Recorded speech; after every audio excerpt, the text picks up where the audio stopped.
Hello everybody, my name is Doug and welcome to the beginner guitar course. If you've gone through the first one, that's great. You can learn the G chord, the E chord, a little bit about posture, some finger exercises. You've downloaded the free ebook, and now we can continue on with beginner guitar lesson number 2. And in this lesson, we're going to learn 2 more chords right off the bat, the C chord and the D7 chord. And then we're going to learn a little bit about rhythm. Okay, so just recapping very quickly from last time, we had a G chord, okay? And we had the E minor chord, and this is all in the ebook and the previous lesson. Now, if you've been playing those two, and let's say you've worked 10 minutes a day and you're trying to work these two, I even gave you a suggestion of doing 1, 2, 3, switch, 1, 2, 3, right?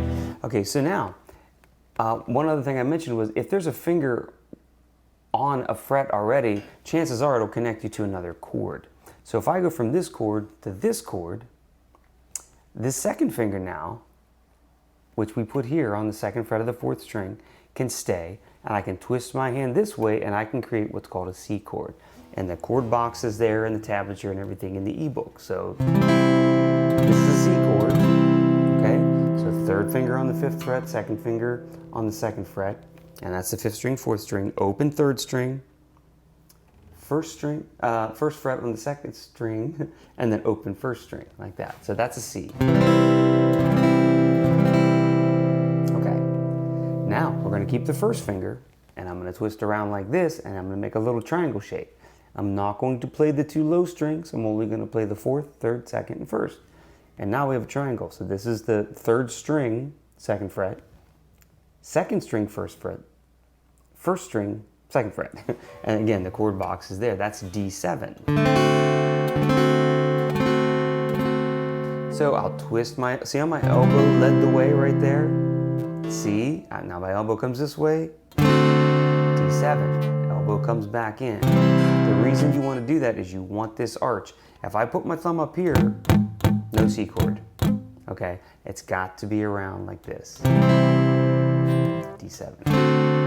So now we have 4 chords. We have G, E minor, twist around to a C, and then this way for D7. Okay, and you're gonna practice those with the 1, 2, 3 switch, and you can also remember to do your finger exercises from beginner lesson 1, right? Okay, and you know the names of your strings, E, B, G, D, A, E. And that was in the first lesson. So you're remembering all these things. Okay, so now a little bit about rhythm. Typically, a lot of the rock songs and pop songs that we listen to with guitar music, or any style really, if you want to think about it that way, is in 4/4 time, meaning there's 4 beats in a measure, and a measure of music is just like a sentence, and then we have these sentences. So there's going to be 4 beats, so to speak. And you might have heard somebody talk about quarter notes and 8th notes and things like that. So there are 4 different types of rhythms I'm going to talk to you about real quickly now. So the first rhythm would be a whole note. So if our beat is this, okay, there's our quarter note, and 4 of those, that would be 1 measure. Okay, 4 quarters are in $1. That's easy to remember. So let's just say you have a $1 bill though, that would just be 1 note. It would hold for all 4 of those. Right? Let's say you had 50 cents. It takes care of 2 beats and then 2 more beats, right? Now let's say you have 4 quarters. Now that's going to be quarter notes. You have to play all 4 of them. Okay? And then there's something called an 8th note, which means there's 8 of them in the measure. That's where we can start to use what's called an up pick. So we've got this down, and then you can pick up. And now we say 1 and 2 and. So 1 and 2 and 3 and 4 and 1 and 2 and 3 and 4 and. Okay? And so then you can have variations. You can have a quarter and then 2 eighths. You can have 1, 2 and 3, 4 and 1, 2 and 3, 4 and. Okay, so just a little bit about rhythms, a way to practice rhythms. Again, there's a little chart here if you want to follow along.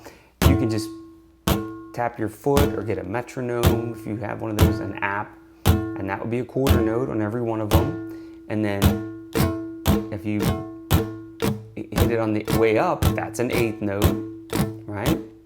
Back to a quarter note, eighth note. Okay, so you want to kind of go over that and try to keep steady time. A lot of people don't talk about time this early into it, but I think it's really important to have good time. Okay, so we've learned the C chord, the D7 chord. You're going to practice those along with the G and the E minor with the 1, 2, 3 switch idea, so you can get those moving around. And one finger is connected between each of these. So from here to here, it's the first finger. From here to here, it's the second finger. From here to here, it's the first finger again. Okay? So thank you for joining me. I hope you're enjoying these. There's 8 more to go, so I will catch up with you in the beginner lesson 3, and that will be next week. 10 weeks, 10 minutes a day. And yeah, thanks for being here. Oh, don't forget to subscribe to the channel. You can check me out on my YouTube, my Fingers on the Frets. You can, go to my Patreon page, all that stuff. Okay, I'll see you next week.